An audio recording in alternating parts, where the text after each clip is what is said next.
I'm gonna go live here real soon, in about 20 seconds.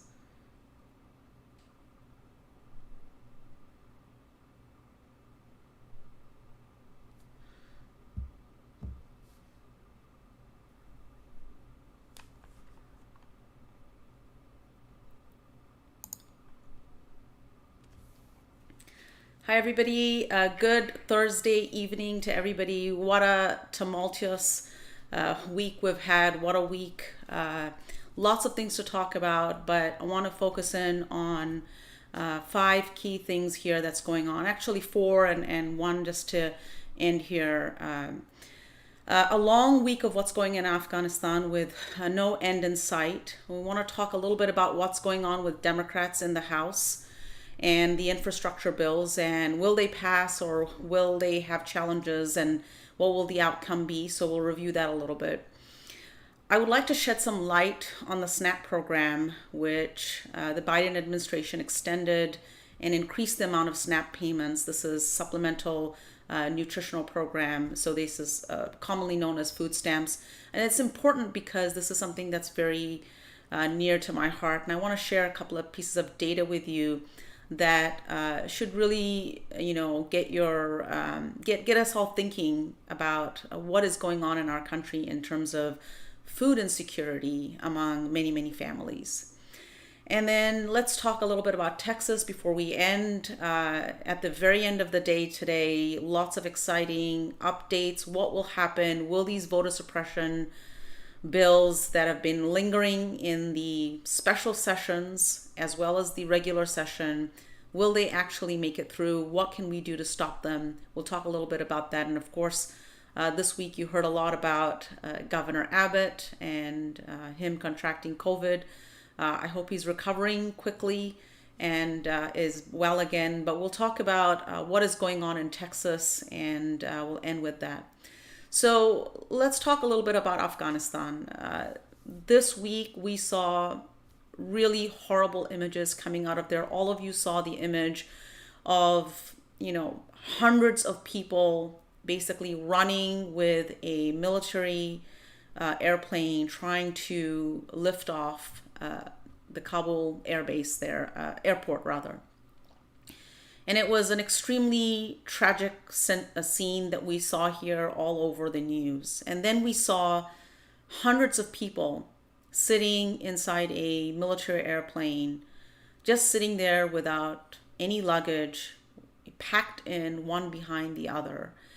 And it's not too it is not too much to say that these were traumatizing and horrible images coming out after being there for 20 years.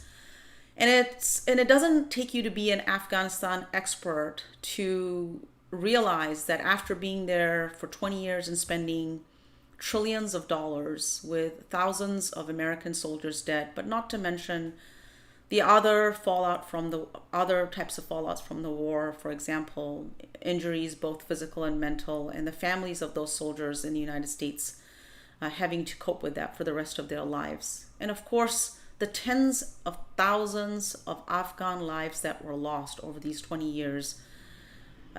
This tragedy, I don't know how we'll get over it, but that's where we are. But I wanted to show you something that was posted this morning, a video here from a person by the name of Arash, and he's there on the ground, and he posted this video this morning saying that not one of the people I know on the ground got in and made an evacuation flight. And this was posted about close to 10 a.m. Our time here, Central Time, this morning. And of course, he asked, what is the point of the airport being operational if no one can get in? There are no excuses. So I think there's no, there's really nobody who's arguing over the fact that we must evacuate those that we have made a commitment to. And the challenge here is big. And this is the video that he posted, so I'll play it for you here so you can kind of see people, just packed one behind the other without a single spot there. and you can see some of the military people. I can't tell if these are U.S. military or not, but you can see here, if you pan around here, you'll see the military standing there on the top of the airport. You can see right there on the corner right here. And this is a situation right now that's going on this morning. So there are literally thousands and thousands of people, including Americans, that are waiting to be evacuated. There are permanent residents, people who have what's called a green card, waiting to be evacuated. And so last night, President Biden spoke to ABC, and he was interviewed. And you can go watch that interview on your own time.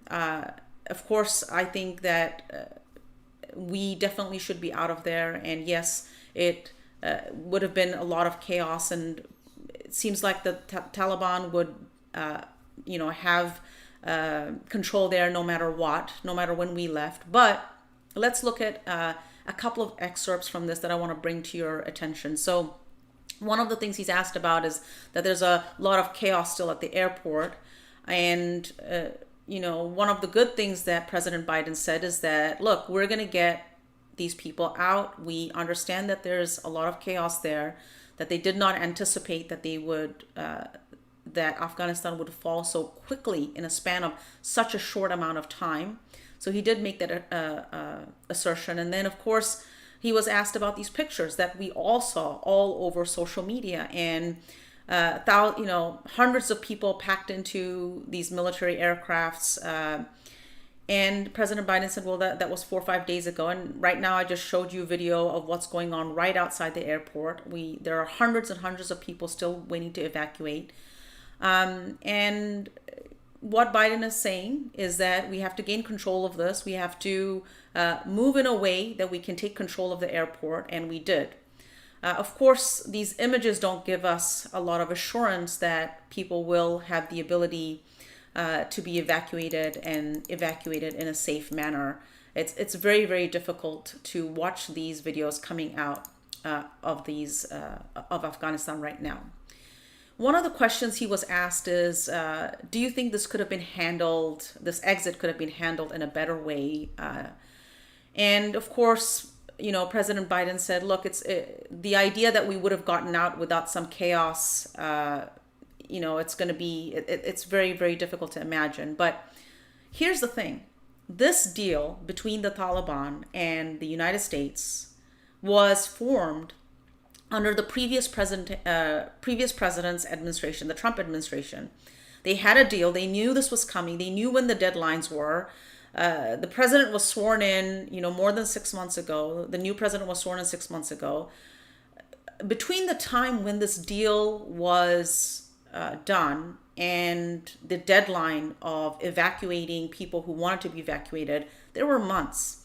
And there was a lot of opportunity to do this in a much more organized manner. And if you look at this last line that President Biden said, is that, look, the Taliban are now cooperating, letting American citizens get out, American personnel get out. And this interview was recorded yesterday. To think that after all of Afghanistan has been now under the control of the Taliban, is now under the control of the Taliban, and we still have American citizens there that are waiting to get out, that are unable to get out. And we saw so many clips from CNN and other media outlets saying that there were people with permanent residents, that U.S. permanent residents that could not get out. And of course, there are thousands of Afghan refugees. One of the things that we don't ask is, yes, these refugees were, the ones that have been evacuated, the couple of thousand that have been evacuated so far, how many years will they sit in refugee camps before they're able to be repatriated somewhere in some country, or be able to actually go and live their life like a normal life? So we're not just talking about the death and destruction to American lives, but we're talking about thousands and thousands of people that have collaborated and helped the United States government and the United States military in the last 2 decades. I mean, you could have been born at the beginning of this event in Afghanistan, this event where, we went into another country and had a military presence there for 2 decades, and you will become an adult at the end of this. And during this entire time, tens of thousands of people worked with our government with no assurance that at the end of the day that they would be able to actually be safe, just to live safely, just to be alive and be able to live in a safe environment. And now we're at this juncture. So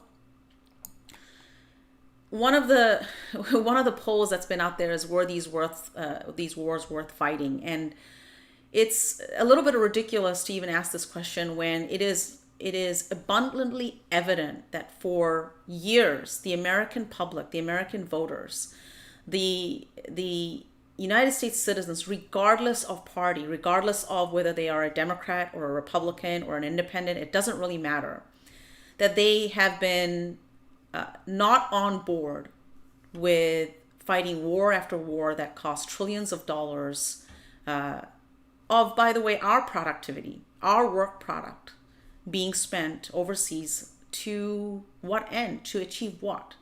So not only do we have thousands of dead American soldiers, tens of thousands of dead Afghans, we have those families of those soldiers that are dealing with the fallout from the war, PTSD, their children not being able to have a normal life in that family because their father or mother who went to the wars is back with PTSD, has physical disabilities, mental disabilities, psychological challenges on a day-to-day basis, and the spouses of those that went and fought these wars.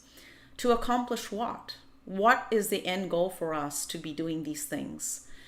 We can keep asking these questions, but I think it is very clear that we should not be there fighting these wars that have no goal or no end in sight. This is completely clear. But at the end of all of this, it remains to be seen whether we have learned something from this or whether this will reappear. We will do this all over again. All of this trillions of dollars could have been used for education, could have been used to cover healthcare, could have been used to lower the cost of education and healthcare, could have been used to invest in our next generation of American kids. And we could have so much more to offer to the world by investing in the people in this country and across the world. In fact, if we had invested the money in other people's education, we would have come out better than where we are today. I think the lesson learned from this is very clear, that it is really important for us to invest in the things that make our lives better, and that is healthcare, education, investing in research and technology so that we can bring the advancement of humans on Earth. And so I leave you there. And I know that for the next several weeks, we will continue to see things coming out of Afghanistan and what's going on. But what I will end on is this, is that we must evacuate every single American that's there, every single permanent resident, United States permanent resident that's there. And we must evacuate every single Afghan that wants to be evacuated and has helped and worked with us over the last 2 decades. And at the end of all of that, we must support those that are out there in Afghanistan, staying back, wanting to rebuild their country, support them in every way, shape, and form to be able to create a democracy that they can live in a peaceful manner. So with that, let's go to our next topic, which is what is happening with the infrastructure bills that are now in the House. So to give you a little bit of background and bring you up to speed, the House did send the reconciliation instructions to all the House committees, so you can kind of see here how much of the billions of dollars rather was allocated to each of the committees to work on each of the aspects of the reconciliation bill. So backtracking just a little bit to bring you up to speed, There's a $1.2 trillion infrastructure bill, which is called the bipartisan bill, which is roads, bridges, airports, and mass transit, including a lot of Amtrak in there.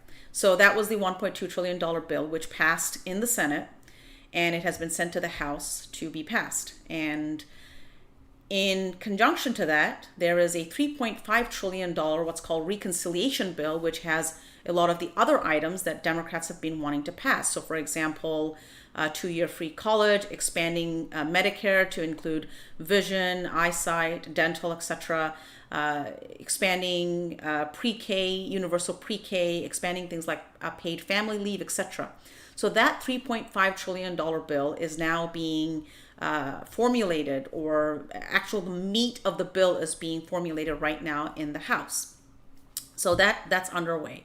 Now, to throw a curveball into all of this, there are 9 moderate Democrats that have asked for the bipartisan bill, that $1.2 trillion bill, which has a little over $500 million that is new spending, and the rest of it is coming from the older bills that were passed, the COVID bills that were passed in the past, including the American Rescue Bill, the $1.9 trillion American Rescue Bill.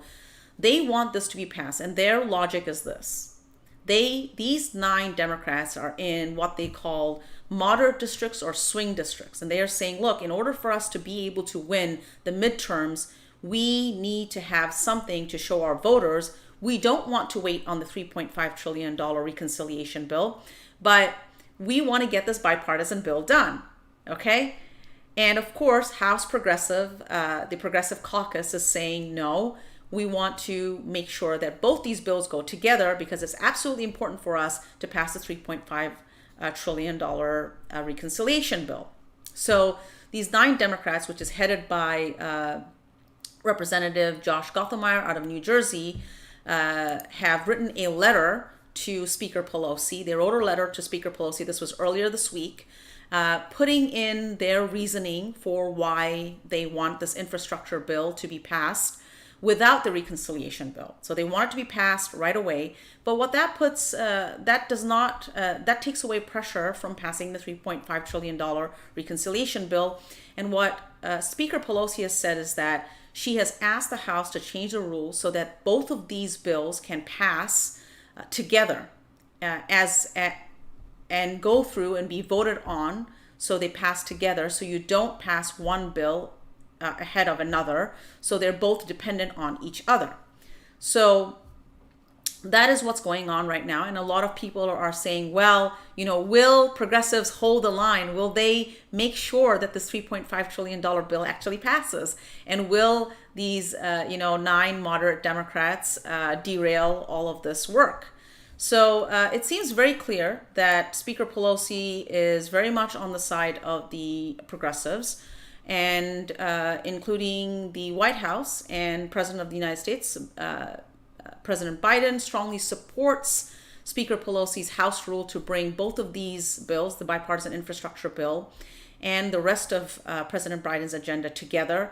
So it's been they've made it very clear that that they cannot appeal or side with the demands of the moderate Democrats. Now, here's what I think is going on. So Josh Gothelmeyer comes from New Jersey, where he is trying very difficult to remove the SALT cap, because a lot of wealthy people in New Jersey have homes that are that have real estate taxes of upwards of $10,000, and they're capped at $10,000 right now.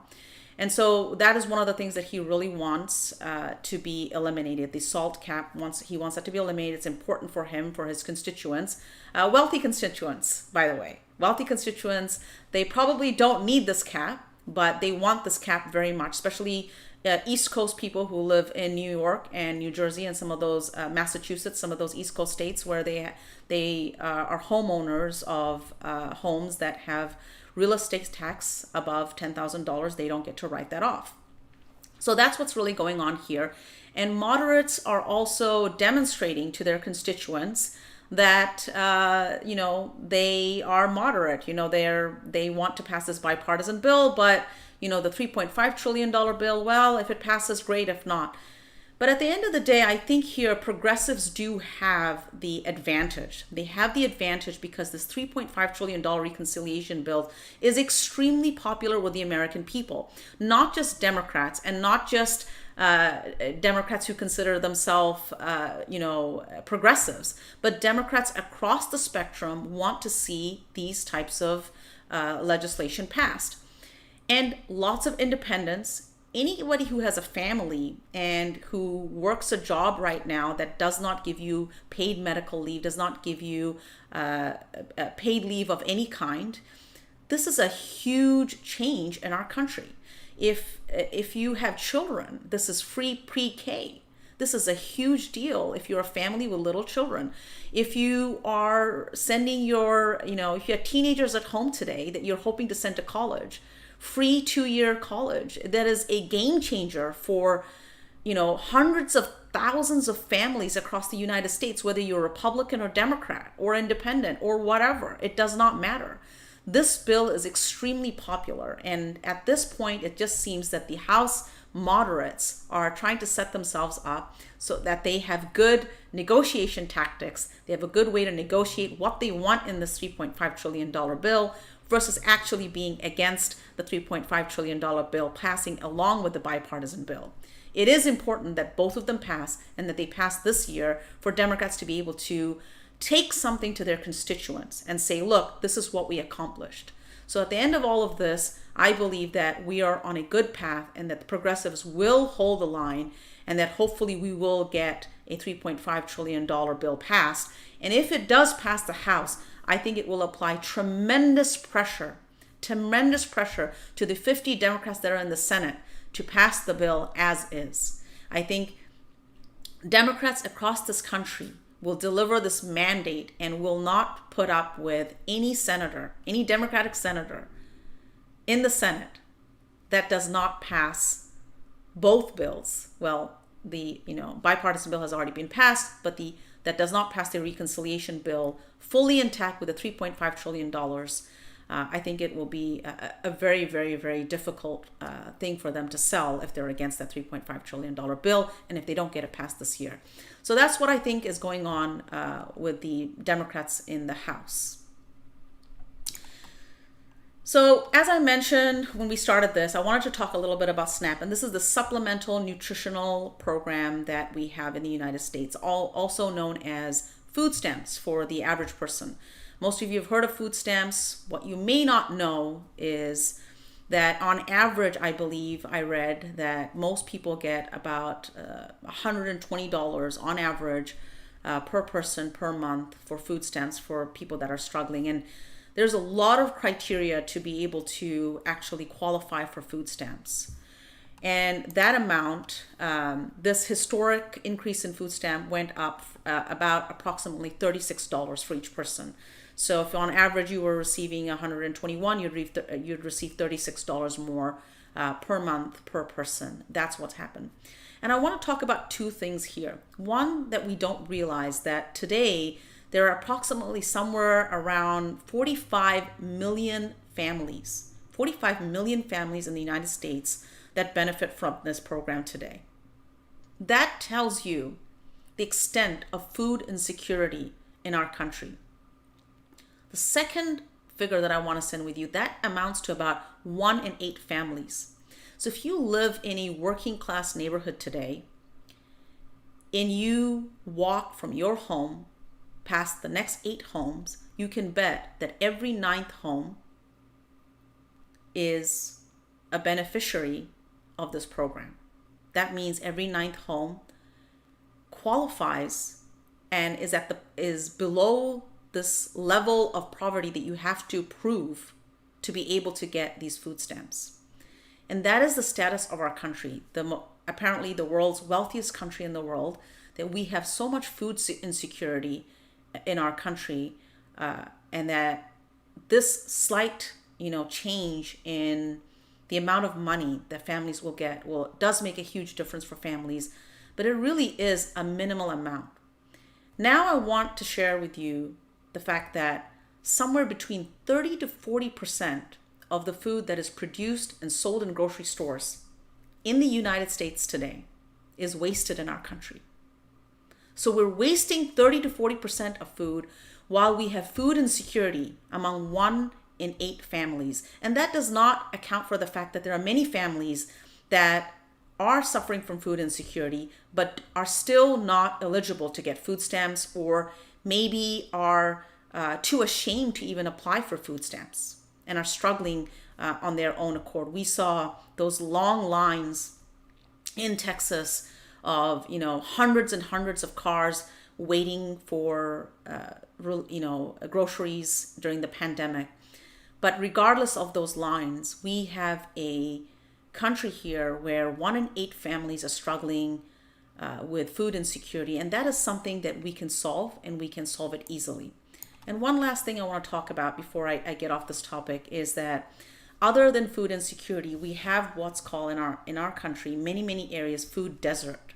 That means the income of the people in that area or rural areas, in some cases, but not always. And there are food deserts, in the district that I ran in last time, in around Killeen, there are many areas in Bell County that are food deserts. And what that means is that there is not a grocery store in a certain radius of area where there is no grocery store. So the only food that you have available to you is to go to a gas station or a convenience store.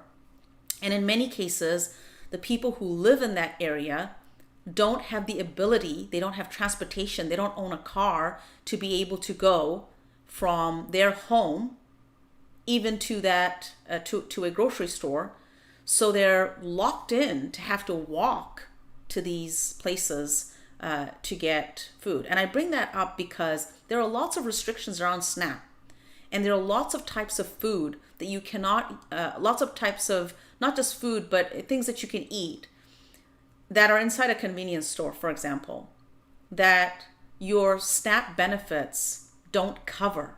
So you could be getting SNAP benefits, but if you're in a food desert, you're limited to the types of food that you can actually purchase. And I wanted to bring this up because I think that nobody in our country should be food insecure. It is so easy to solve this problem, and we should not only ensure that every single person has the ability to qualify for, the SNAP program, but that needs it. But on top of that, we do need a program to get these types of grocery stores in these types of food deserts, and also expand the types of food that people can get with these SNAP benefits. This is something that we can easily do. It's easily solvable. So I wanted to bring this up to you, even though it's not a topic that has been talked about a lot. And so what is going on in Texas? So let's talk a little bit about Texas before we end here. So number one, as you know, that the Texas legislature was not accomplishing to get quorum. And what quorum is that you have to have a certain number of people that are available in person in the Texas legislature in order to be able to pass legislation. Excuse me. So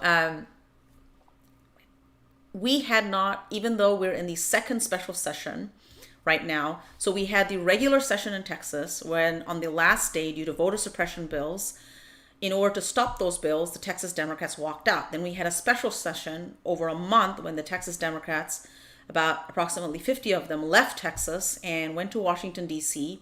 in order to avoid being arrested, number one, because if they are in Texas, they can be arrested. And number two, to lobby Washington to pass federal legislation that would, counter what's happening in Texas and the GOP voter suppression bills from passing. So that happened in the first special session. We are now in the second special session, and as of today, the 19th of August, we did not have quorum. But around 6:15 p.m. today, this is breaking news that was posted by Taylor Goldstein here, and I think he's a reporter out of Houston, says that after a roll call, quorum is present. So I don't know what's going on there right now because I just got on the streaming show right after, but we do have quorum in the Texas House, and I do know that there are, a bunch of bills that have been passed in the Texas Senate, because they did have quorum in the Texas Senate, and they've been passed in the Texas Senate, and they've been brought to the House. So it'll be very interesting to see whether the Texas GOP legislator does indeed change their tune and actually take the feedback that Democrats across the state have given them about voter suppression bills and what is wrong with them. We have brought this up over and over again. Or will they force Democrats to accept not only these voter suppression bills, but go back to the original bills that were introduced in the regular session, which were even worse than the bills that are in this session right now, because through amendments a lot of things can be added in. And it'll be interesting to see what happens right now, but quorum was achieved as of today. So lots of things that are going on in Texas that's going to be really make a big difference in have big impact in the lives of Texans. And at this point, if the Texas GOP legislator wants to pass these bills, there's very little that the Democrats can do, because they cannot stop these bills from passing unless they break quorum. And if these bills do pass, I can tell you that we have a tremendous challenge ahead of us. And it will be extremely difficult, if not impossible, to overcome these voter suppression bills through organizing. But the only thing we can do, and that we must do, is we must take this message door to door to every single Texan that we can. And that's what we plan to do in our campaign. That is the goal of our campaign, that we want to ramp up the strongest door-to-door campaign that's out there. We did this in 2020 very successfully, because Williamson County, it led all of Texas in terms of voter turnout. It led the top 25 most populated counties in terms of voter turnout. And it's number 11 in terms of the population among all Texas counties. So we were able to do this in 2020, and we must continue to do this, not just here in Austin, Texas, but across the state, in every single city, in every single big county. We have to get people to come out and understand what is at stake here, and that's really the only thing that is left for us to do if these bills pass. With that, Governor Abbott was all over the news in the past 24 hours because he announced that he got COVID. Today, we also heard 3 other senators have also contracted COVID. One of the things that this is the statement from the office of the governor. He did get on video today, by the way, and he seemed healthy. He looked well. He said he was feeling well and that he had absolutely no symptoms. But there's been a lot of questions around the healthcare that he's getting, and it is important to point out that when Obamacare was put into place, ACA, the Affordable Care Act, was put into place across the United States, Texas was one of the few states that decided not to expand the Medicaid program. So there are a lot of people, which I explained last stream, that do not have any kind of health coverage. And out of all the people that do not have health insurance, remember, health insurance is not health care. You can have health insurance and never be able to see a doctor because your deductible is too big. But we're talking about people who have no health insurance whatsoever.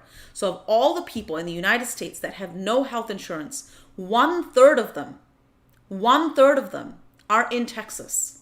They have no health insurance, no health care whatsoever. So many people, after reading the statement where they say that he not only got both the vaccines, fully vaccinated, but he apparently also did get a booster shot, which is not available to all Americans right now. It will be available in September, and that news just broke this week as well. He did put out there that he is getting Regeneron's monoclonal antibody treatment. And this treatment is not available to everybody in the United States. It is being used in certain pockets around the country to limit the number of people that are in hospitals today. But here's what I want to point out to you. This treatment has been available since this virus has been out. It's been available in 2020 as well.